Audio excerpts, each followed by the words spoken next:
वर्धमान महान जिन विचरे हमारे। जो पिछली गाथाएं थी वे कलई वाली, और उनके बाद दो कलश थे, उनका निष्कर्ष 4 लाइनों में दिया है। आपकी किताब है 378 पेज 378।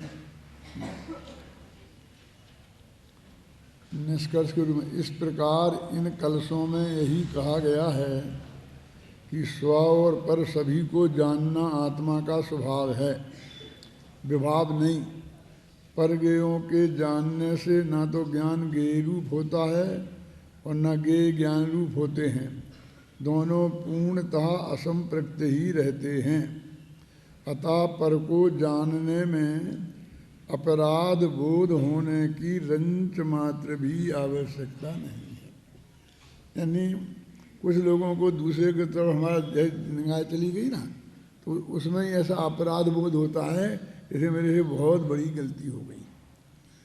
यदि तुम्हारा पर पदार्थ ज्ञान का गेय बना और उस वक्त कोई तुम्हारा रागात्मक विकल्प खड़ा हुआ या तो देशात्मक, तो वो जरूर अपराध है।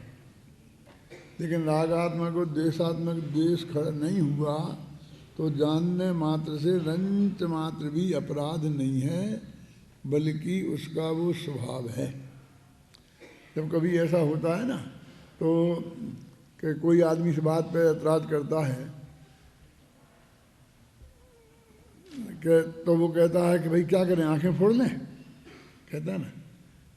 यदि हम रास्ते पे चलेंगे तो आंख तो खुली रह कर ही चलना पड़ेगा ना, नहीं तो एक्सीडेंट नहीं हो जाएगा। वास्तव में लोक में जो हमें देखने का निषेध करते हैं, वे तो वास्तव में घूर घूर कर देखने का निषेध करते हैं, पर हम समझते हैं वो दूसरे को देखने जानने का निषेध है। यदि ऐसा सहज देखना जानना हो तो कभी किसी को भी ऑब्जेक्शन किसी पर नहीं होता है कि तुम क्यों ऐसा देख रहे, क्यों ऐसा कर रहे, ऐसा विकल्प भी नहीं आता है। लेकिन यदि जब ज़्यादा देखो, वो ज़्यादा तो देख लो, हमने अपना मकान बनाया अच्छा, उसका एलिवेशन बहुत बढ़िया बनाया, हम अपने घर के अंदर बैठे हैं तो हमने वो एलिवेशन काहे के लिए बनाया, लाखों रुपया उसमें खर्च किए हैं कि लोग देखें कि नहीं देखें। उससे कोई आराम नहीं मिलता है, समझे ना। फिर ऐसा बनाया बहुत बढ़िया कि लोग आकर के देखें और देखते ही रह जाएं, तो लोग देखें नहीं तो हमें दुख होता है, देखें तो दुख नहीं होता है। लेकिन वो आदमी बराबर घंटे भर तक देखता रहे, खड़ा रहे, चारों तरफ चक्कर काटे हैं, तो हमको बहुत घबराहट हो जाती है कि हम पुलिस में दे देंगे इसको। हम उससे जाके टोकते हैं, भाई क्यों, और वो कहे कि आप काय के लिए बनाया, देखने के लिए नहीं बनाया, कि हाँ देखने के लिए बनाया है, तो मैं देख ही तो रहा हूँ, क्या कर रहा हूँ। नहीं नहीं, जिस तरह तुम देख रहा है उस देखने में देखने के अलावा भी कुछ और है। तो वो जो कुछ और होता है निषेध उसका होता है, अपराध वो है। ख्याल में आया ना, जो है वो अपराध नहीं है। इसको हम और ज़्यादा सरलता से समझें कि आजकल हमने मंदिरों को बिल्कुल कांचों से जड़ दिया है। जगह जगह जाके देखेंगे हर मंदिर को कांच का मंदिर बना दिया, चारों तरफ। भगवान के दर्शन तो जब होंगे अपने ही अपने दर्शन होते रहते हैं। वैसे घर से जब मंदिर जाते हैं तो अपने दर्शन करके अच्छी तरह से जाते हैं, पहले खूब अच्छी तरह देख के, है ना। फिर वहाँ जब अब एक आदमी प्रदक्षिणा दे रहा है, अब वो वेद जी के पीछे से ऐसा आया और सामने बहुत बड़ा दर्पण लगा है, तो उसके पीछे कोई आएगा तो वो भी उसे उसमें दिखेगा क्या नहीं। जब उसे दिखेगा तो वो अपराध है क्या, है? क्योंकि आंख बंद करके तो चल नहीं सकता। आंख बंद करने के पहले तो पैर बंद करना चाहिए। और यदि कोई पीछे महिला आ रही है तो वो उसे दिखेगी कि नहीं दिखेगी, तो वो शिकायत कर सकती है। किया आज तक किसी महिला ने ऐसी शिकायत, लेकिन वो देख करके एकदम ऐसा देखे तो फिर उसे शिकायत हो सकती है। मतलब और उसे ज़्यादा देखने का भाव आया, दिख गया ना जो दिखने लायक था, जो जानने के लिए ज़रूरत है कोई पीछे है, तो मतलब मैं अपने सावधानी से चलूँ, तो इसके लिए कोई नहीं रोकता आपको। तो वो जो देखने में जो फर्क है उसके अंतर को हमें समझना चाहिए। उसे नहीं समझने से क्या दिक्कत होता है कि सामान्य जानना देखने को भी हम अपराध समझ लेते हैं। वो जो रुचिपूर्वक देखना किसी चीज़ को, रागपूर्वक देखना, वो एक अलग बात है, और वैसे सामान्य तरीके से देखना अलग बात है। अब इन दोनों का अंतर समझने के लिए मैं एक और बात कहता हूँ कि किसी ने हमसे पूछा कि फला आदमी का आपने लड़का देखा कि लड़की देखी? हाँ, रोज ही ना देखते ना, मंदिर में आते, दर्शन में आते, पूजन में, पाठ में सब शामिल होते, प्रवचन में बैठते, क्यों नहीं देखते? देखा? नहीं क्यों, क्या बात है? नहीं कुछ नहीं, ऐसे ही जरा मुझे को जानना था आपसे मैं कि पूछ लूँ। जो ऐसा नहीं देखा, एक सेकंड में हम पीछे हट जाते हैं। हमने जिस दृष्टि से तुम देखने की बात कहते हो उस दृष्टि से नहीं देखा। तो रोजाना देख करके भी एक कोई अलग दृष्टि होती है कि हम उस दृष्टि से नहीं देखते हैं। अब आप कह रहे हो तो मैं देख कर देखूंगा होता क्या नहीं होता, बोलिए। यानी दिन रात देखने पर भी उसे हम नहीं देखना बोलते हैं। उसका क्या अर्थ है कि किसी चीज को आप किसी विशिष्ट निगाह से देखो, उसके पीछे श्रद्धा और चारित्र जो है ना, ये दो किस तरह से उस देखने को प्रभावित कर रहे हैं, उस पर सारा अपराध निर्भर करता है। मैंने कल बोला था ना कि श्रद्धा गुण पर से उसे कोई लेना देना नहीं है, और चारित्र गुण को भी पर से लेना देना नहीं है। निर्मलता होनी है तो आत्मा का अनुभव करना है तो उसे पर की कोई ज़रूरत नहीं है। और अब वो ज्ञान गुण का स्वपर प्रकाशक स्वभाव है, अपने स्वभाव से वो भले ही कितना देखे, लेकिन जब कोई श्रद्धा गुण या चारित्र गुण के आश्रय से इशारे से कि जरा ऐसे ढंग से देखना क्या, तो जब वो ज्ञान उस श्रद्धा से और चारित्र से प्रेरित होने लगता है, तब से वो अपराध की सीमा में आ जाता है। तो हमको इस बात को बहुत गहराई से समझना चाहिए कि सामान्य जानने में रंच मात्र भी अपराध नहीं है। देखो अब आगे की गाथाएं, अब जो एकदम प्रकरण थोड़ा बदलेगा। अभी तक जो अपनी बात चल रही थी ना, वो तो ज्ञान और ज्ञेय की मुख्यता से चल रही थी कि भाई तुम ज्ञेयों से को जानने से घबराओ मत, और ज्ञेयों को जानना कोई अपराध नहीं है, उसे अपराध बोध होने की आवश्यकता नहीं है। और अगले जो गाथाएं आ रही हैं, शायद कितनी 4-5 है, कितनी है, 6 गाथाएं हैं। उन गाथाओं की उत्थान का आगे ये कलश हैं। पढ़ो शांति जी, कौन सा 217?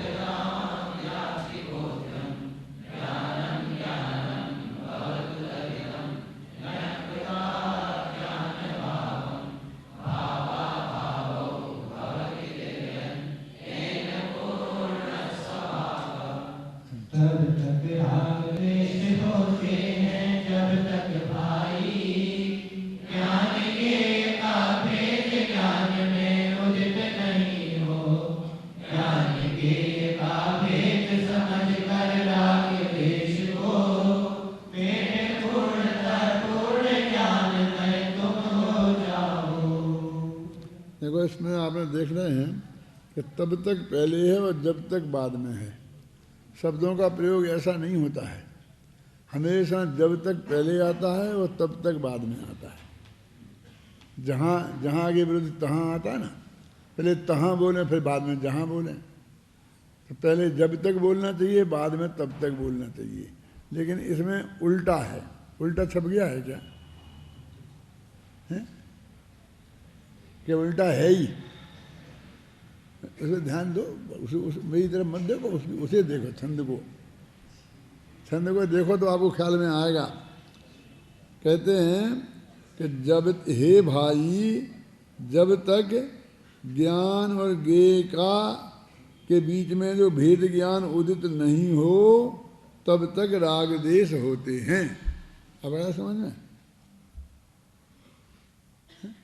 फिर पढ़ूं कि राग देश कब तक होते हैं? कि तब तक होते हैं कि जब तक हे भाई ज्ञान और ज्ञेय का भेद हमारे ज्ञान में उदित ना हो। इसलिए है वो, मतलब उल्टा नहीं है, लेकिन छंद में वैसा नहीं पहले ऐसा बनता कि हे भाई जब तक ज्ञान ज्ञेय का भेद ज्ञान में उदित नहीं हो, तब तक राग देश होते हैं। ये तो गद्य तो बन गया। अब पद्य, उसको पद्य में ढालने के लिए इतना परिवर्तन बहुत जरूरी था। हैं? क्या क्या? वहाँ भी ऐसा ही है, तावन है। यावत के पहले तावत है, यावन के बाद तावत आना चाहिए ना। तो मूल छंद में भी ऐसा ही है भाग्य से।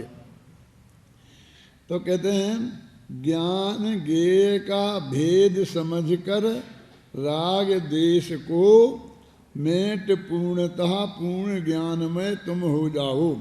इसलिए भैया ज्ञान और ज्ञेय का भेद समझकर तुम राग देश को छोड़कर तुम पूर्ण ज्ञानमय हो जाओ।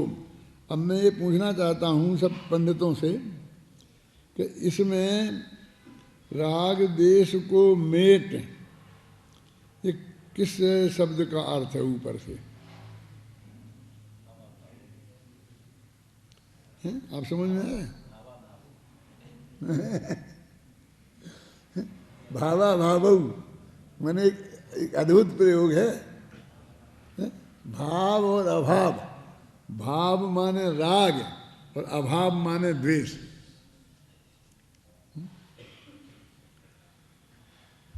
सामान्य तरीके से समझ में नहीं आता है। जब आगे पीछे से उसका अध्ययन करते हैं, गहराई से मिलान करते चले जाते हैं, तब फिर ये आता है कि इसका अर्थ यहाँ इसका ही होना है। वो ये कहते हैं कि तुम ज्ञान और ज्ञेय का भेद समझो। देखो छड़ाला जैसे ग्रंथों में अथवा जो भी थोड़ी अध्यात्म की चर्चा करते हैं, साधारण से साधारण लोग, वे देह से भिन्न भगवान आत्मा की बात करते हैं, है ना। शरीर जुदा है और आत्मा जुदा है, और जो इसकी जुदा की बात करते हैं वो अध्यात्म है, और जो ये दोनों एक हैं तो वो अज्ञानी उन्हेंपन कहते हैं। अब यहाँ पर देह की जगह ज्ञेय हो गया। क्या हुआ है? बस देह की जगह ज्ञेय हो गया, वो जो महाअध्यात्म परम अध्यात्म हो गया समय सार का। वो कहते हैं कि देह की बात थोड़ी है, जो भी पदार्थ हमारे ज्ञान के ज्ञेय बनते हैं, माने जानने में आते हैं, हम उन सब से ही अपनापन स्थापित कर लेते हैं। अपनापन स्थापित कर लेते हैं ना, यानी उनमें हम अपने और पराये में बांट देते हैं। बस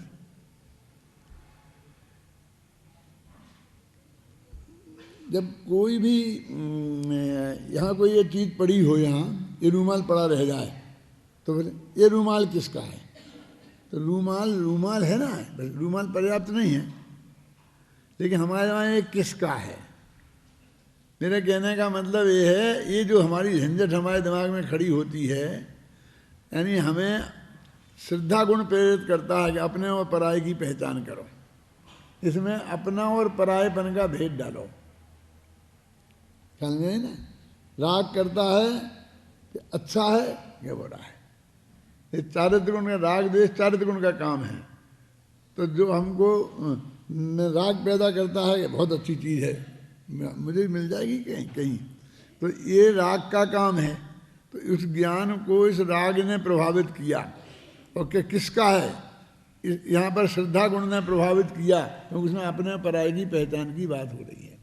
तो वो कहते सारे जो गेय हैं, ये इन सारे गेयों में जो अपने त्रिकाली ध्रुव आत्मा को छोड़कर बाकी कोई अपना नहीं था, इसमें जे अपने और पराये का भेद डाल देता है। तो इसका नाम है ज्ञान और गेय की सही पहचान नहीं होना। और जो गेय हैं अपने आत्मा को छोड़कर, वे सब मैं हूँ ही नहीं, मैं कभी हो ही नहीं सकता, मैं उनका स्वामी कभी हो ही नहीं सकता, मैं उनका कर्ता भोक्ता कभी हो ही नहीं सकता, ऐसा जो विवेक पूर्वक ज्ञान है उसको यहाँ वास्तविक ज्ञान कहते हैं। उनमें ये दो भेद डालने की क्या जरूरत है? अब ज्ञान और गेय के बीच भेद डालो तुम, तो यहाँ सब पर गेय की बात है, अपने आत्मा की बात नहीं है। तो भाई ये जो जितने भी ये मेरे ज्ञान के गेय बन रहे हैं, वे मैं नहीं हूँ, मेरे नहीं हैं, और वे राग करने लायक नहीं हैं। राग बे क्या, राग तो कोई भी हो करने ही लायक नहीं है ना। जैसे बोलेंगे अपने से प्रेम रखो, दूसरे से प्रेम मत रखो। अरे प्रेम तो राग का नाम है भाई साहब, अपने में अपनापन रखा जाता है। राग तो अपने में भी होगा तो राग ही होगा। वो राग कोई भी वीतरागता नहीं हो जाएगा, वो तो राग तो बंध का ही कारण होगा। वो स्वपर के भेद विज्ञान में उसे स्व जानो, ये बात हो सकती है। श्रद्धा में स्व स्वीकार करो। तो कहते जब तक ज्ञान और गेय में भेद नहीं हो जाता, तब तक राग देश उत्पन्न होते रहेंगे। मतलब सही भेद विज्ञान नहीं हो जाता, यानी कैसा बात, यही तो हम कर रहे हैं ना, कि हम भेद विज्ञान कर रहे कि ये किसका है। अभी तुम्हें क्या तकलीफ है? कहते एक इसमें रूमाल में ये किसका प्रश्न खड़ा होना, ये हमारे अज्ञान को सूचित करता है, समझे ना। क्योंकि ये हमारा परगेय है, स्वज्ञेय नहीं है। वो परगेय पर ही होता है, स्व कभी होता ही नहीं है। तो उसमें स्वपर का भेद विज्ञान कैसे कर रहे तुम? तुम्हारा जो प्रश्न है, ये प्रश्न ही सही नहीं है। कहते ज्ञान और गेय का भेद तुम्हारे ख्याल में आ जाए, फिर तुम सारे लोकालोक को जानो ना, कोई दिक्कत नहीं है। एक बात मैं इस वक्त और भी कहना चाहता हूँ, बहुत मार्मिक है। मैं सुनता रहता हूँ तो मुझे कभी कभी बार बार शक होता है कि भाई लोग इस बात को सही तरीके से समझे कि नहीं समझे। खासकर कौन सी बात है कि जैसे छठवें गुणस्थान में जो मुनिराज हैं, तो कहते शुभोपयोगी हैं, और सातवें में है वो शुद्धोपयोगी हैं। तो जैसे छठवें में बंद होता है और सातवें में निद्रा होती है, ऐसा हमारे दिमाग में घुसा हुआ है। क्योंकि शुभ भाव से बंद होता है और शुद्ध भाव से निद्रा होती है। इसलिए वे मुनिराज, जो सच्चे मुनिराज, निश्चय से मुनिराज तो वे ही हैं। कौन? सातवें गुणस्थान वाले, और छठवें वाले तो ये शुभ भाव वाले हैं। तो ये मुनिराजी, ये द्रव्यलिंगी हैं। फटाफट छठवें में आए तो द्रव्यलिंगी हो गए, और साथ में पहुंचे तो वे भावलिंगी हो गए। इसी वजह से समय साल लिखते हुए कुंद कुंद द्रव्यलिंगी थे। ये बिल्कुल सही नहीं है। छठवें गुणस्थान में भी उतनी ही, लगभग उतनी ही निर्जरा होती है जितनी सातवें गुणस्थान में होती है। अब आप क्या करें? क्यों? वो तीन कसाय के अभाव रूप जो शुद्धि है, वो निर्जरा तो उससे हो ही रही है। आता ना असंख्य गुण निर्जरा, तो उसमें स्थान है कि नहीं छठवें गुणस्थान का? सम्यक दृष्टि, श्रावक, बिरता, अनंत, वियोजक, तो उसमें छठवें गुणस्थान का अलग एक स्थान आता है। तो वो निर्जरा तो हो ही रही, वो उधर कैसे द्रव्यलिंगी हो गया स्वोपयोग में आते ही? अरे हर मुनिराज को द्रव्यलिंगी और भावलिंगी दोनों ही होना चाहिए। यदि वो द्रव्यलिंगी नहीं है तो भावलिंगी हो ही नहीं सकता।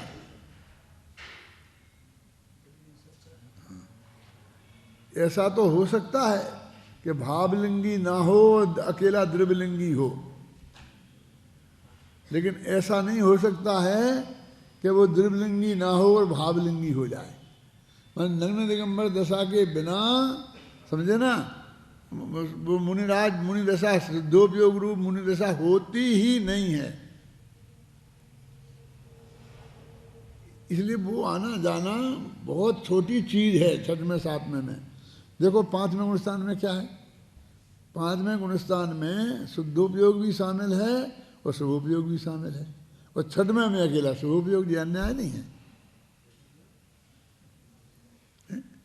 चौथे में भी दोनों शामिल हैं। तो वो कहते हैं कि भाई इतना कम है शुद्धोपयोग, इसके लिए हमने चौथे और पांचवें के दो टुकड़े करना ठीक नहीं समझे।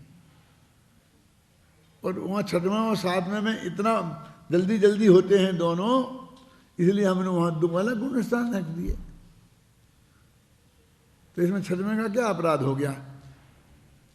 पांचवें गुणस्थान वाले के दो कसाय का अभाव है, मन अनंतानबंदी और अप्रत्यक्ष नवायन, और छठवें वाले का तीन कसाय का अभाव है। बोलो निद्रा किसको ज्यादा हो रही? पांचवें वाला शुद्धोपयोग में है, आत्मा का ध्यान कर रहा है, उससे भी असंग गुणी निद्रा शुभोपयोग वाले छठवें गुणस्थान वाले मुनिराजों की होती है। क्या? हाँ, आहारादि करते हुए भी, विहार करते हुए भी, उपदेश देते हुए भी, ये लिखते हुए भी, तो मतलब कुछ ज़्यादा ही मतलब वो हो गया है, जैसे कि भाई शुभोपयोग ये है। जैसे कि वो एक दो मैंने प्रवचन सार में का पद्यानुवाद किया था कि शुद्धोपयोगी मुनि है और शुभोपयोगी भी मुनि है ना। तो मैंने ऐसा लिखा था छंदानुरोग से, शुभोपयोगी मुनि है, शुद्धोपयोगी भी मुनि। तो भाई हतरा जा कि नहीं साहब उन्होंने अलट दिया, गलत है, पहले वो लिखना चाहिए शुद्धोपयोगी। क्यों लिखना चाहिए पहले? नहीं, छठवां गुणस्थान पहले। अरे भाई मैं वो तो ये बता रहे हैं मुख्यता कि इस वक्त वो यहाँ शुद्धोपयोग की मुख्यता, शुभोपयोग की मुख्यता है। ऐसा थोड़ी है कि भाई शुभोपयोगी जो मिथ्या दृष्टि है उन्हीं की बात कर रहे हैं वो। मुझे हम क्या समझते हैं? द्रव्यलिंगी माने मिथ्या दृष्टि। द्रव्यलिंगी चार प्रकार के होते हैं, पहले गुणस्थान वाले, चौथे गुणस्थान वाले, पांचवें गुणस्थान वाले, छठवें गुणस्थान वाले और सातवें वाले भी होते हैं, और लेकिन 13वें गुणस्थान वाले भी होते हैं, द्रव्यलिंगी और भावलिंगी दोनों। समझ गए ना? इसको हम ऐसा समझने लग गए कि साहब बहुत से लोगों में आप हम लोगों को द्रव्यलिंगी मानते हैं। मैंने किस बेवकूफ ने कहा आपसे कि हम आपको द्रव्यलिंगी मानते हैं? अब अपने मन से हम द्रव्यलिंगी मानते हैं, हम द्रव्यलिंगी मानते हैं।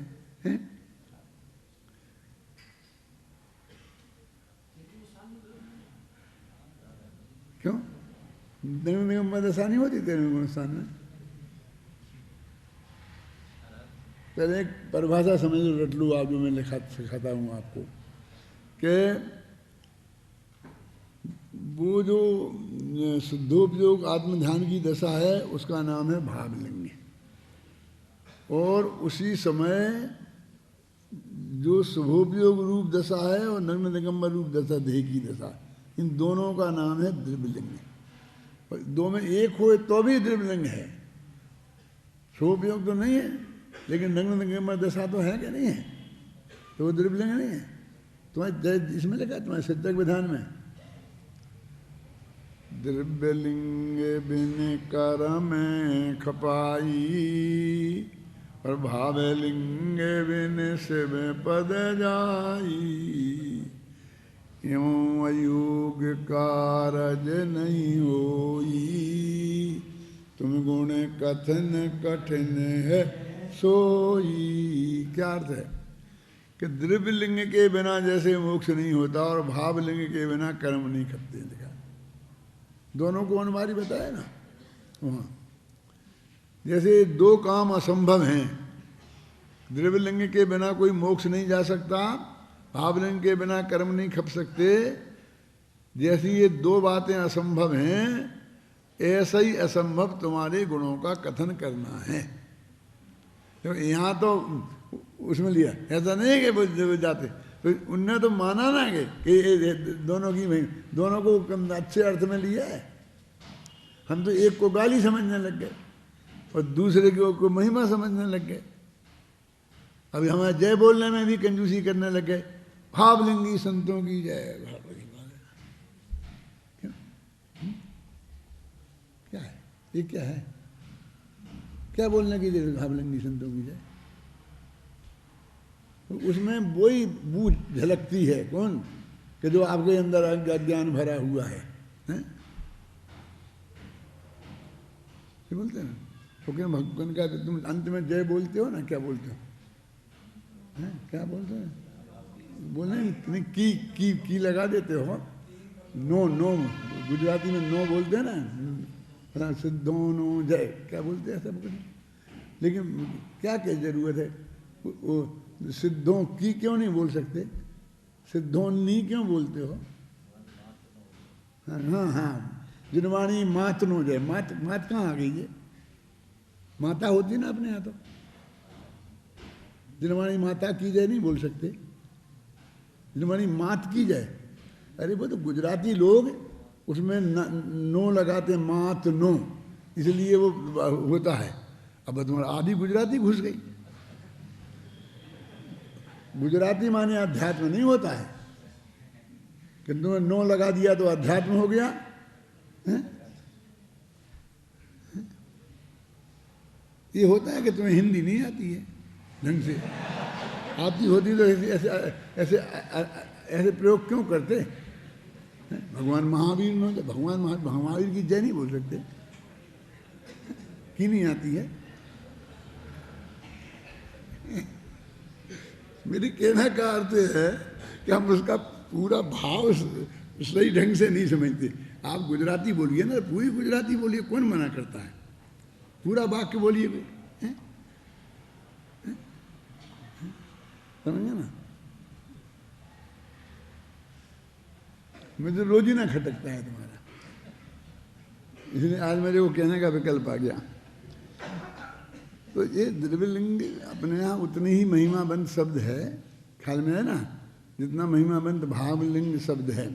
वो तो एक ही मुनिराज, जो सच्चे मुनिराज, एक ही जो सच्चे मुनिराज हैं, ये सब हम अपनी भावलिंग ही नहीं बोला क्या, हम बोले सच्चे मुनिराज की। क्यों, मुनिराज तो सच्चे ही होते हैं, ऐसे दो भेद काय को डाल रहे हैं, मुनिराज तो सच्चे ही होते हैं। नमो का मंत्र में तो कहीं भेद नहीं डाला, कितनी सरलता से लिखा, नमो लोग ये सभ्य साधु, तो लोग के सब साधुओं को पहुंच गया। कौन, जटाधारी, कट्टाधारी, सब कम्बलधारी, क्यों सबको साधुओं को पहुंच गया है? कि नहीं, हमारे यहाँ जो परिभाषा है साधु की, वो ही आएंगे भाई साहब, आप घबराओ मत, वो सच्चे जो साधु हैं वे ही आएंगे। आपको ये डर लगता है कि कहीं कोई नकली साधु ना घुस जाए उसमें, ऐसा नहीं होगा। सहज सहज, मेरा मतलब, मेरे कहने का अर्थ है कि पंच परमेश्वरी की हम जय बोल रहे हैं, तो ऐसा बोलो भाई कि सच्चे अनंतों की जय, सच्चे सिद्धों की जय। सब में तो भेद डाल दो, दूसरा भेद डालने की जरूरत क्या है? मेरे कहने का मतलब ये है, जब आप परोक्ष ही बोल रहे हो, किसी का व्यक्तिगत नहीं बोल रहे हो, सामान्य तरीके से ही बोल रहे हो, तो उसमें भी एक तरीके से हम दूसरों को चिढ़ाते हैं।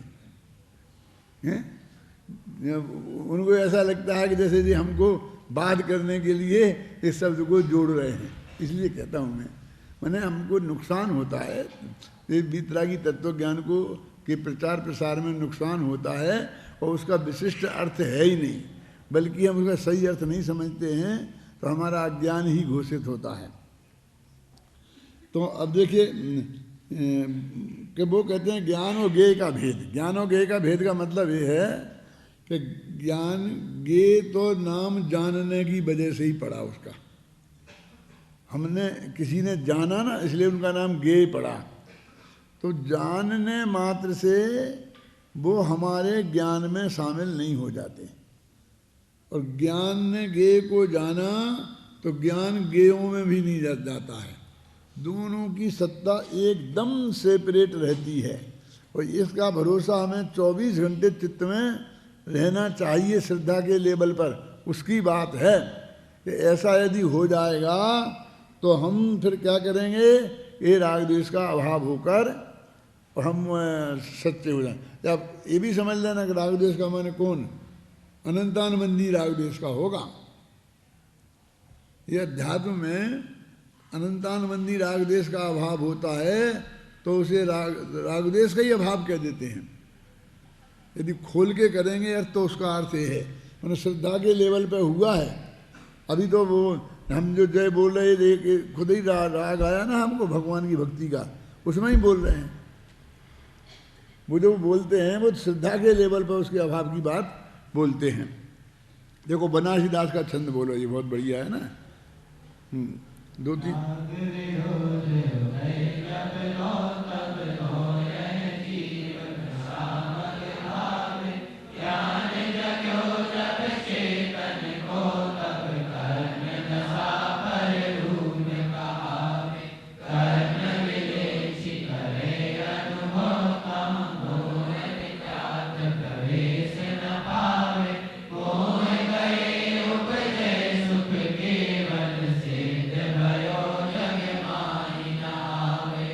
छंद में दर्शन मोह चात्र मोह का पूरा पहुँचाकर मोक्ष तक पहुँचा दिया। अब उसकी चर्चा वो आगे करने वाले हैं ना गाथाओं में, इसलिए अब ये गाथाएं पढ़ो। ये 6 गाथाएं हैं, बिल्कुल अलग हैं।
फिर बिल्कुल विषय बदल गया है। वो कहते हैं कि आत्मा का घात किया, घातिया कर्मों ने, तो आत्मा ने कर्मों का घात किया। तो कहते हैं कि आत्मा कैसे के कर्मों का घात कर सकता है? ये तो दो द्रव्य हैं, ये तो अलग अलग हैं। आत्मा अपने सम्मा दर्शन ज्ञान चारित्र का घात कर सकता है, अपना मिथ्या दर्शन मिथ्या चारित्र का भी घात करके सम्मा दर्शन ज्ञान चारित्र पैदा कर सकता है। देखो इसमें टीका में जरा ज़्यादा स्पष्ट है नीचे, जो जिसमें होता है वह उसका घात होने पर नष्ट होता ही है, अर्थात आधार का घात होने पर आधे का घात हो ही जाता है। जिस प्रकार दीपक के घात होने पर प्रकाश नष्ट हो जाता है। दीपक टूट जाए और पुराने ज़माने के दीपक लेना तो गारंटी से उजेला भी खत्म हो जाएगा। वास्तव में दीपक किसे कहते हैं आप जानते हो? वो जो शकोरा है मिट्टी का, उसका नाम दीपक नहीं है। उसमें जो तेल पड़ा है उसका नाम भी दीपक नहीं है। उसमें जो बाती पड़ी है उसका नाम भी दीपक नहीं है। जो वो लौ जल रही ना, उसका नाम दीपक है। अब हम तो वो जब नहीं जलती होती है तब भी उसे दिया बोलते हैं, है ना, कि ये दीपक है। तो कहते हैं कि वो लौन खत्म होगी तो उजेला भी खत्म हो जाएगा। उजेला खत्म होगा तो उसका मतलब लौ खत्म हो गई। लेकिन घट दीप, दीप घट, अब दीप घट क्या है कि अब आज तो ये कांच आ गए हैं इसलिए वे सब लगे रहते हैं ऊपर। पुराने ज़माने में एक घड़े में दीपक को रख देते थे जिससे कि हवा न लगे और बुझ न जाए वो, और थोड़े थोड़े उसमें छेद भी कर देते थे चारों तरफ से कि वो प्रकाश बाहर निकले। अब वो घड़े में दीपक रखा है, उसे घट दीप बोलते हैं। उस हवा से वो बुझे ना, इसके लिए तो कहते वो घड़ा फूट जाए तो जरूरत नहीं, उजेला खत्म नहीं होगा, क्योंकि घड़ा का जैसा संबंध दीपक से है वो दीपक का प्रकाश से नहीं है वैसा। प्रकाश और दीपक का तो अभिन्न है। तो आत्मा और ज्ञान दर्शन, आत्मा और ज्ञान दर्शन तो आत्मा जैसे दीपक है और ज्ञान दर्शन उसका प्रकाश है। और ये शरीर कैसा है कि आत्मा जैसे दीपक है और शरीर घड़ा है, जिस घड़े में ये दीपक रखा है। समझ गए ना? कहते दीपक और घड़े के साथ, क्योंकि दीपक घड़ा नहीं है और घड़ा दीपक नहीं है, क्योंकि जब एक फूटेगा तो दूसरे को फूटना चाहिए। यदि दोनों एक ही हैं, एक ही के हैं, तो एक के नष्ट होने पर दूसरे का नाश होना चाहिए। तो कहते पर द्रव्यों का अभाव, ज्ञेयों का अभाव होने पर दर्शन ज्ञान चारित्र का अभाव नहीं होता। सिद्ध भगवान में पहुँच गए तो दर्शन ज्ञान चारित्र हैं। शरीर के आश्रय से वे कहाँ थे? और हम जब सम्मा दर्शन ज्ञान चारित्र की बात करते हैं तो सारे शारीरिक क्रियाएं कि चारित्र क्या है, ज्ञान में तो महाविद, और महाविद क्या है कि ये पता नंबर ऐसा अपने वो सब बताते हैं, बाहर की क्रियाएं सब हैं, और वो शुभ भाव। इसलिए महाशास्त्र तत्वाद सूत्र में ये अनुवृत्त और महावृत्त का प्रकरण आश्रव तत्व में 7वें अध्याय में रखा, और वृत्ति समिति गुप्ति धर्म अनुप्रेक्षा इनको 9वें अध्याय में रखा। वो संबर का है।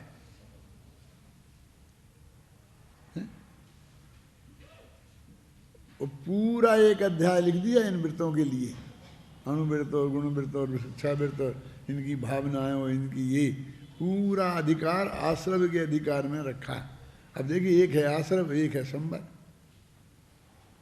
अब वहाँ पर यदि मान लो किसी की चर्चा आवे तो वहाँ हमें वो संबर रूप में देखना चाहिए। टोडामल जी ने देखा है, उन्होंने लिखा ना, दो शुभ भाव रूप गुप्ति या समिति है, वो शुभ क्रिया रूप, वो तो ऐसे ही है जैसे 4 हाथ जमीन देख के चलना। अब ये क्या है? ईर्ष्या समिति। अब ये ईर्ष्या समिति कहाँ धर्म रही? वो तो मुनिराजों के ऐसी, वो तो इनकी बाहर क्रिया तो जैसे अनुवटादिक में बाहर क्रिया है वैसी ही है, ऐसा ऐसा लिखा टोडरमल जी ने। लेकिन उसके अंदर की जो शुद्धि की बात है वो उसकी बात है। अभी देखिए महाव्रतों में भी हम लेंगे तो महाव्रत में भी 3 चीज़ें हैं। एक तो जो वो उनके नियम है बाहर के नग्न दिगंबर दशा होना, कैसे पालन करना उनका, ब्रह्मचर्य व्रत पालन करना, कैसे अहिंसा महाव्रत, और फिर ऐसी वो क्रिया, फिर तत्संबंधी शुभ भाव। अब ये 2 तो हुए वो व्यवहार समझ लो द्रव्यलिंग वाले महाव्रत, और अब 3 कसाय का अभाव रूप है वो एक तरीके से भाव महाव्रत है, वो धर्म है। माने मुनि होने के लिए, महाव्रती होने के लिए अकेला ये जो बाहर की जो शर्तें बताई हैं वे जरूरी नहीं है कि वे 4 हाथ जमीन देख के चल रहे कि नहीं चल रहे। उनके 3 कसाय का अभाव है कि नहीं है। कौन 3? अनंतानबंदी, प्रत्याख्यान और अप्रत्याख्यान। वो मुनि धर्म में वो इतनी सब चीज शामिल है। और उसी के उनने खुद 2 हिस्से कर दिए, एक आश्रम अधिकार में और एक संवर अधिकार में। क्या कि जब 3 कसाय का अभाव रूप दशा होती है तो बाहर गांठ लगा ही नहीं सकता वो। जब कपड़ा पहनने के लिए गांठ लगाना जरूरी है ना, तो वो गांठ नहीं लगा सकता। मतलब वो उसके अंदर की गांठ निकल गई तो बाहर गांठ कैसे लगे। ये तो अंदर जब गांठ होती है तो बाहर गांठ लगती है, समझे। तो अभी देखो उनमें भले ही 2 चीजें हैं, अब वो एक जगह दोनों होना अनिवार्य है एक साथ। वो कहते नहीं साहब वो व्यवहार से तो हो गया वो मुनि और निश्चय वाला नहीं हो गया, ऐसा नहीं होता। ये दोनों एक साथ ही होते हैं, दोनों एक साथ ही होते हैं, होना चाहिए। देखो जो जिसमें होता है वह उसका घात होने पर नष्ट होता ही है, अर्थात आधार का घात होने पर आधे का घात हो ही जाता है। जिस प्रकार दीपक का घात होने पर प्रकाश नष्ट हो जाता है, इसी प्रकार जिसमें जो होता है वह उसका नाश होने पर अवश्य नष्ट हो जाता है, अर्थात आधे का घात होने पर आधार का घात हो ही जाता है। जिस प्रकार प्रकाश का घात होने पर दीपक का घात हो जाता है। देखो 2 तरह से कहा है। दीपक माने वो लो, वो है आधे, और वो जो उजेला वो है आधार। इसके आधार पर है ना, वो आधार होगा। मतलब ये इन दोनों में आधार आधे संबंध है। तो आधार आधे संबंध जिनमें है उनमें से एक नष्ट हो जाए और दूसरा नष्ट नहीं हो, ऐसा नहीं हो सकता। ये नियम बताया उनने। आधार के नष्ट होने पर आधे नष्ट हो जाता है और आधे के नष्ट होने पर आधा नष्ट हो जाता है। अगर प्रकाश नष्ट हो गया और दीपक नहीं हुआ, ऐसा नहीं होता। वो तो दोनों में से कोई एक नष्ट होगा तो दूसरा भी नष्ट होगा। अब व्यवहार से आधार वो घड़ा हो जाता है तो घड़ा नहीं फूटेगा। दीपक बुझ जाएगा, उजेला चला जाएगा तो घड़ा बना रहेगा, और कदाचित घड़ा फूट जाए तो भी वो उजेला बना रहेगा। तो कहते हैं आत्मा का जो इनके साथ संबंध है दर्शन ज्ञान चारित्र का, आत्मा के साथ इनका आधार आधे संबंध है, शरीर के साथ नहीं है। तो शरीर के गड़बड़ होने से ये कैसे संबंध हो जाएगा। जैसे अभी अपने लोग कहते हैं ना कि हमने 10 साल तक फलाना व्रत कर लिया, अब हमारे बस की नहीं रही। क्यों? कोई भी व्रत शुरू में बस की होता है और बाद में बस की नहीं होता, ये कैसे हो सकता है? मेरी बात समझ कैसा? जब तूने 10 साल प्रैक्टिस नहीं की थी तब तो तेरे बस की था वो करना, और 10 साल की प्रैक्टिस हो गई और अब कहता है कि मेरे बस की नहीं रहा। इसका मतलब तूने शरीर की क्रिया को ही वो व्रत समझा है, क्योंकि अभी तो शरीर कमजोर पड़ा है। आत्मा तो मजबूत हुआ होगा ना 10 साल के व्रत करने से। तो आत्मा में वो शक्ति नहीं रही का क्या मतलब है? बोलिए। अपने यहाँ ऐसी सुविधा है? फिर तो मुनि धर्म का भी उद्यापन कर देवे। हमें जब तक शरीर में ताकत थी मैं मुनि रहा, और अब मैं उसका उद्यापन कर देता हूँ और कपड़े पहन लेता हूँ। तो कोई व्रत छोड़ा कैसे जा सकता है लेकर के? वो तो जो बाहर का जो क्रियाकांड होता है वो छोड़ा जाता है। जैसे कि अपने पहले लिखते थे ना, तो लाइन खींच के लिखते थे। अब तो काफ़ी लाइन वाली ही आती हैं, लाइन खींच खींच के लिखते थे। क्यों कि वैसे लिखते थे तो लाइन सीधी नहीं आती थी। फिर हमारी बाद में ऐसी प्रैक्टिस हो जाती है कि बिल्कुल सीधी लाइन आती है, तो फिर लाइन खींचने की ज़रूरत क्या है? तो वो लाइन खींचना बंद करते हैं, लेकिन सीधी लाइन लिखना बंद नहीं करते। हम तो पूरे ही व्रत की छुट्टी कर देते हैं। वो ऐसा कौन सा व्रत है कि जो ले करके छोड़ा जा सकता है? और उसमें शक्ति वो आता है ना, उद्यापन की शक्ति न हो तो व्रत दूनो करियो जो। क्या उद्यापन की शक्ति माने क्या? कि कोई 10 साल तक व्रत किया, 10 दिन के उपवास कर करके, और फिर उद्यापन में क्या करते हो कि 1000-2000 रुपया खर्च करते हैं, कुछ शास्त्र बांट देते हैं, कुछ लोगों को भोजन करा देते हैं, कुछ एक विधान करा देते हैं, वो जो उद्यापन हो गया। अब उद्यापन की शक्ति ना हुए माने ये इतने 1000 रुपये की व्यवस्था नहीं है, तो 1000 रुपये की व्यवस्था नहीं है तो फिर तुमको दूना करना पड़ेगा, 10 साल और करना पड़ेगा। बहुत महंगा सौदा है ये तो दूना करना पड़ेगा।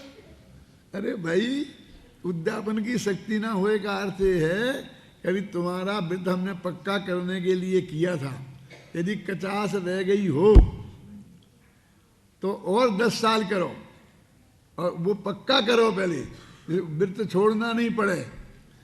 वो जो लाइन खींचने वाली पद्धति भले ही छूट जाए, आप समझे ना, जो जिस उस व्रत को पालन करने के लिए जो तुमने बाहर से क्रियाएं ओढ़ी थी, वे क्रियाएं भले ही छूट जाएं, लेकिन वो व्रत अंदर में रहना चाहिए। मैं एक छोटा सा उदाहरण देता हूँ, ब्रह्मचर्य व्रत ले लूँ। कोई कहे कि हमने ब्रह्मचर्य व्रत 10-20 साल पाला, अब हमारे बस की नहीं रहा। क्यों? क्या नहीं? बुढ़ापे में बस की नहीं रहा, वो जवानी में बस की था। तुमने काहे को ब्रह्मचर्य व्रत समझ रखा था कि वो एक टाइम रोटी खाना पड़ती है ना, अब हमको नहीं चलता है, अब तो हमको शाम को भी चाहिए कम से कम दूध हो जाए, फल खा ले। तो तुमने ब्रह्मचर्य काहे को एक टाइम खाने को समझा था? क्या अर्थ हुआ? मैंने उदाहरण जानबूझ के ऐसा दिया है कि हम कैसे कह सकते हैं कि बुढ़ापे में शक्ति नहीं रही और जवानी में शक्ति थी। ऐसा ही सब व्रतों का है। वो व्रत जो चीज है वो बाद में शक्ति नहीं रहे, ऐसी क्यों? ऐसा सवाल नहीं हो सकता है। वो व्रत के माध्यम से जो हमारी वीतरागता बढ़ी है कि जो भी हमारा वो है वो तो रहता ही है, वो थोड़ा उसका ऊपर का जो क्रियाकांड होता है वो उसकी बात है, उद्यापन की शक्ति का अर्थ ये है, मेरे कहने का अर्थ ये है। इसलिए कोई व्रत छोड़ने के लिए नहीं लिए जाते हैं।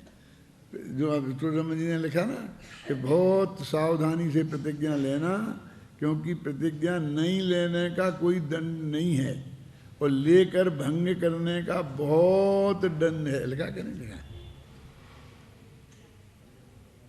ऐसा लगा टोरामन जी ने। दर्शन ज्ञान चारित्र की जो बात चल रही है, जो जिसमें नहीं होता उसका घात होने पर वह नष्ट नहीं होता। जिस प्रकार घड़े का नाश होने पर घट प्रदीप, घड़े में रखा हुआ दीपक का नाश नहीं होता, इसी प्रकार जिसमें जो नहीं होता उसका घात होने पर वो नष्ट नहीं होता। जिस प्रकार घट दीप के नष्ट होने पर भी घट का नाश नहीं होता, इसी न्याय से आत्मा के धर्म कौन? दर्शन ज्ञान और चारित्र पुद्गल द्रव्य के घात होने पर भी नष्ट नहीं होते, और दर्शन ज्ञान चारित्र का घात होने पर भी पुद्गल द्रव्य का नाश नहीं होता। क्योंकि पुद्गल द्रव्य में आत्मा का रत्नता धर्म रहता ही नहीं है। सन्ना दर्शन ज्ञान चारित्र शरीर कमजोर पड़ जाएगा तो फिर संबंध दर्शन नहीं रह सकता। शरीर कम मजबूत है तो संबंध दर्शन रहेगा, ऐसा है। तो उसने तो कुछ क्रिया को संबंध दर्शन मान लिया है, अब वो क्रिया उससे नहीं होती है। हम क्या करें, हमारा हाथ ही नहीं उठता है कि भगवान की मैं पूजा भक्ति करूँगा। तो वो कहता अब तो मेरा हाथ ही नहीं उठता तो मैं तो पूजन छोड़ दूंगा। अरे पूजा भक्ति काहे का नाम था? गुणेशु अनुरागा भक्ति, भगवान के गुणों में जो अनुराग होना उसका नाम भक्ति थी। तो वो तो रहेगी। हाथ नहीं उठा तो हाथ थोड़ी पूजा करता था। भक्ति भगवान की हाथ थोड़ी करते थे, गला थोड़ी करता था। क्यों? अपने चित्त में उनके स्वरूप के प्रति जो हमारी श्रद्धा थी वो भक्ति थी, वो कैसे छूट सकती है? माने एक क्रिया विशेष से वो जुड़ी नहीं है, मेरे कहने का मतलब। हम ऐसे ही समझते हैं बस अभी हमने पीला दुपट्टा नहीं ओढ़ पाया, नहीं बैठ पाया, इस थाली का माल उस थाली में ट्रांसफर नहीं कर पाया तो हम पूजा नहीं, हम पुजारी नहीं, हम पूजा नहीं करते हैं। हमने पूजाएं लिखी हैं, हम पूजा नहीं करते हैं। ये एक लाइन लिख नहीं सकते, ये पुजारी हो गए। पूजा किसे कहते हैं जानते ही नहीं है।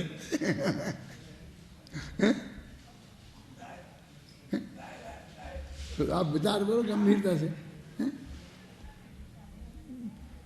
खत्म करता हूँ 2 मिनट में। जब मैं इंदौर से यहाँ आया था जयपुर सबसे पहले, वहाँ छोड़ के जयपुर आने के लिए, तो फिर मैंने ये सोचा कि इंदौर के आसपास के तीर्थ की यात्रा कर लो, तो फिर यहाँ कभी आना होगा कि नहीं होगा। तो मैं 5-7 दिन की छुट्टी लेकर के सब तीर्थों की यात्रा पे निकल गया। तो हम मक्सी जी गए। तो मक्सी जी में ऐसा 2 घंटे पूजा करने का अपने दिगंबरों का अधिकार है। और बाद में श्वेतांबर लोग आ जाते हैं। तो हम लोग नहा धो के गए और श्वेतांबर मंदिर में वहाँ पूजा, उस वक्त बिल्कुल नीट एंड क्लीन रहती है मूर्ति। तो वो हम पूजा कर रहे थे। तो पुजारी हमारे पास बार बार आए, जल्दी करो जल्दी करो।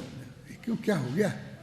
अरे अभी अपना समय खत्म हो जाएगा, उनका हो जाएगा तो आपकी पूजा अधूरी रह जाएगी। मैंने कहा बे तो जब आएंगे तब आएंगे और नहीं करने देंगे, तुम अभी नहीं करने दे रहा। अरे मुझे शांति से करने देना पूजन, जब तक अपना समय है तब तक करने दे। तू क्यों डिस्टर्ब कर रहा है? तूने एक दफे बता दिया, हमें करने दे। बोले भाई साहब आपकी अधूरी रह जाएगी इसलिए कहता हूं मैं। मैंने कहा मेरी पूरी हुई कब है? ये सच बोल रहा हूँ आपसे। ये मैंने पूजने कभी याद नहीं की हैं, लगभग सब पूजने याद हैं। कैसे हुई? कैसे थोड़ी हुई की नहीं तो हो कैसे गई? लेकिन क्या कि जब भी ये पूजने में पढ़ता हूँ कि सुनता हूँ तो उसकी एक एक पंक्ति पर, एक एक अक्षर पर बहुत गंभीरता से विचार करता चलता हूँ। और कहीं कोई प्रसंग ऐसा आ जाता है कि जहाँ वो मेरा उपयोग अटक जाता है।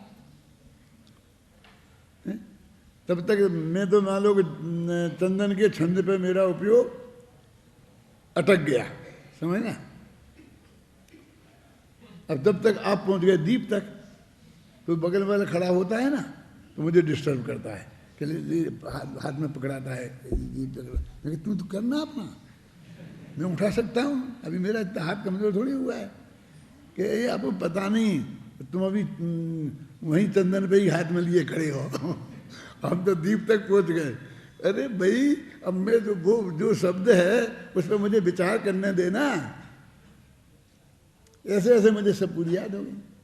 क्यों? कल दादा अर्थ बता रहे थे, न तो कोई चंदन न तो कोई केसर, पूजन से भव पार भयो है। क्या अर्थ है उसका? कि चंदन चढ़ाने से और केसर लगाने से आज तक किसी को मोक्ष नहीं हुआ। न तो कोई चंदन न तो कोई केसर, पूजन से भेंट किए भव पार। इनके भेंट करने से तो आज तक कोई भव पार हुआ नहीं। क्या कह रहा है वो कभी? आपका चित्त अटका कहीं? 2-5 मिनट लगाया आपने कभी सोचकर किसी पंक्ति पर?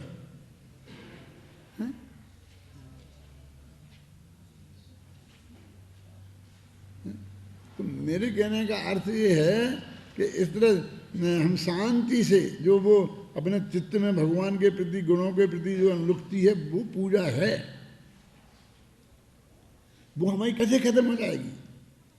हाथ हो जाए तो हो जाए, शरीर हो जाए तो हो जाए। आज मान लीजिए कल हमारी आंखें काम कम कर दे में नहीं पढ़ पाए, कान तो हम टेप सुनेंगे तो हमारे कान भी कम सुनाई देने लग जाएं, क्यों? तो फिर तो हमारा स्वाध्याय बंद हो जाएगा ना। कैसे हो जाएगा? जिंदगी भर खाक छापी है क्या? जिंदगी भर खाक छापी है क्या? हमारा तो स्वाध्याय निरंतर ही चलता है, चलेगा ही और निर्विघ्न चलेगा। क्योंकि अभी आपकी आवाज़ आती है तो डिस्टर्ब हो जाते हैं, कुछ दिखाई देता है तो डिस्टर्ब हो जाते हैं, तो ना कोई दिखाई देना और ना कोई सुनना, तो अपनी धुन में ही रहेंगे ना, फिर तो कोई डिस्टर्ब नहीं कर सकता है ना। मतलब असली धर्म कभी छोड़ने की चीज़ नहीं होती, वो छूटता नहीं है। रत्नत्रय नाम का जो धर्म है वो कहते हैं वो उससे साथ नहीं जुड़ा। किसके साथ? कि जिसके नाश होने पर भी वो का नाश ना हो। यदि उसका आधा राधे संबंध बनेगा तो उससे ही बनेगा कि जिसके नाश होने पर वो गारंटी से नष्ट हो जाए, समझे ना, और जिसके नाश नहीं होने पर वो नष्ट नहीं हो। तो अब ये बता रहे हैं कि सम्यक दर्शन ज्ञान और चारित्र से, ये बाहर की क्रिया से कुछ लेना देना नहीं है। ये गाथाओं के माध्यम से अभी और अपन कल विस्तार से चर्चा करेंगे। अभी कल से अब ये प्रवचन मेरा शाम को होगा, अब 7:45 बजे से होगा कि 8 बजे से हो जाए तो तुम लोग नक्की करके बताना। लेकिन अभी आज तक सुबह तो अपनी शिक्षक विधान की वजह से रखा था, इन विद्यार्थियों को सब कॉलेज जाना पड़ता है, तो कल शाम से मैं इसी समय सार को आगे चालू रखूँगा।